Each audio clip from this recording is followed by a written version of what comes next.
known as the Northwoods documents or the Northwoods agreements or something to that effect.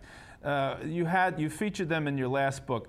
Since we're talking a pretext for war, that certainly was a pretext for war in the early 60s. Can we speak about that for a moment?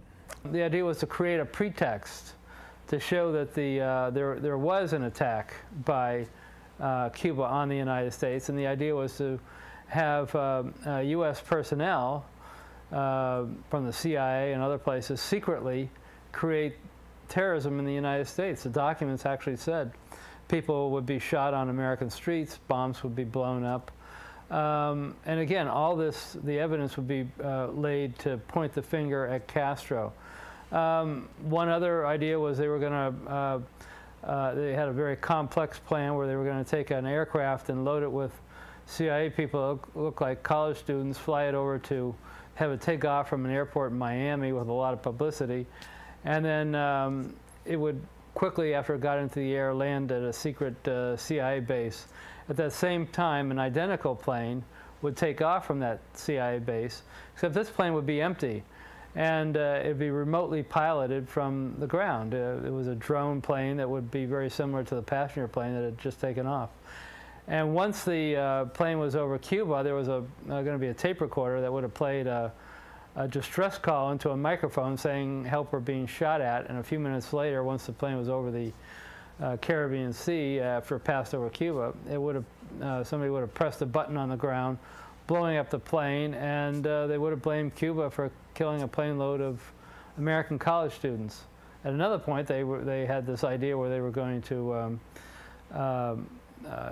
actually, John Glenn was going to go into his first space mission around that same time. And part of the plan was that if Glenn's rocket accidentally blew up on liftoff, they were going to plant evidence making it look like that it was Cuban sabotage that blew it up. These were all outrageous plans. They made their way all the way up to Secretary of Defense McNamara. Actually, the plans were all signed by all members of the Joint Chiefs of Staff, and then they went up to McNamara, and McNamara rejected the plan, and that was the end of it. So it never got put into effect, but the fact that you can get all the members of the Joint Chiefs of Staff, the senior military officials in the U.S. government, signing off on a plan that outrageous is extraordinary to me.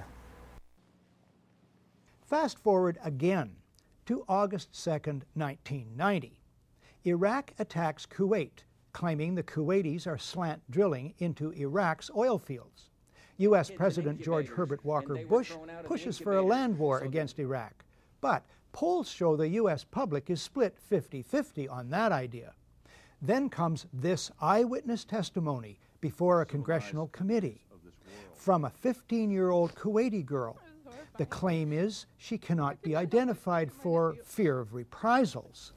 While I was there, I saw the Iraqi soldiers come into the hospital with guns. They took the babies out of the incubators, took the incubators, and left the children to die on the cold floor.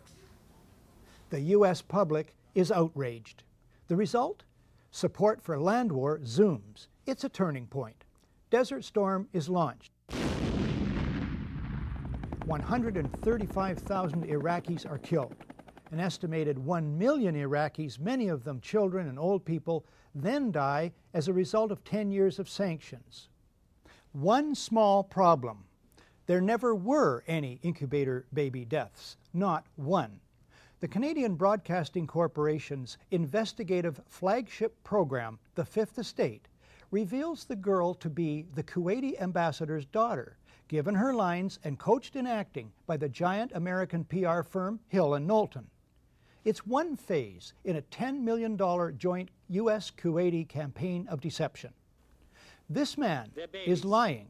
I myself buried 14 newborn babies that had been taken from their incubators. This man is lying. And they had kids in incubators, and they were thrown out of the incubators so that Kuwait could be systematically dismantled. There were a lot of people who participated in a conspiracy. Yes, an out-and-out conspiracy of fake organizations, false documents, fraud, and disinformation. So, if a new man named Bush is in the White House and helps engineer a brazen deception in order to achieve global geopolitical goals,